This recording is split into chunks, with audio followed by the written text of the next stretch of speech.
शांति का मतलब एक प्रेरणादायक कहानी।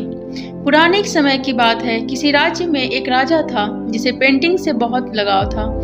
एक दिन राजा ने घोषणा की कि जो कोई भी मुझे एक ऐसी पेंटिंग बना कर देगा जो कि शांति को दर्शाती हो तो मैं उसे मुंह मांगा इनाम दूंगा। जिस दिन फैसला होने वाला था उस दिन एक से बढ़कर एक चित्रकार इनाम जीतने की लालच में अपनी पेंटिंग्स लेकर राजा के महल समय से पहुंच गए।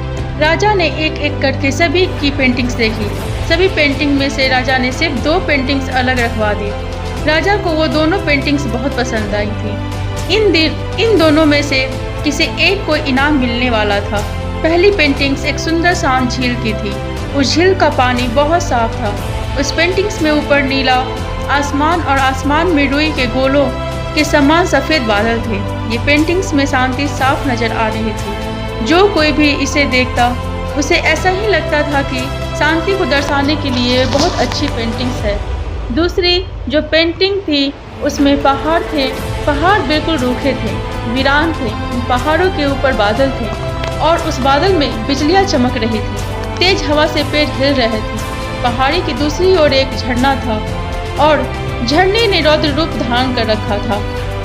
जो कोई भी इस दूसरी पेंटिंग्स को देखता वो यही सोचता था कि इस पेंटिंग्स का शांति से क्या लेना देना है। इसमें तो केवल अशांति ही दिखाई दे रही है। सभी को यही लगता था कि पहली पेंटिंग बनाने वाले चित्रकार को ही इनाम मिलेगा। अब बारी आ गई थी राजा की ये बताने की कि इनाम वो किसे देने वाले हैं।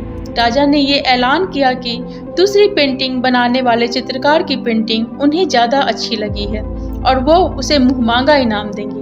राजा की बात सुनकर सभी आश्चर्यचकित हो जाते हैं। राजा का फैसला सुनने के बाद अब पहले चित्रकार से रहा नहीं गया और उसने राजा से ये पूछ ही लिया कि आखिर आपको उस पेंटिंग में ऐसा क्या दिखा कि आपने उसे इनाम देने का फैसला ले लिया, जबकि हर कोई यही कह रहा है कि मेरी पेंटिंग की ही शांति को दर्शाने के लिए अच्छी है।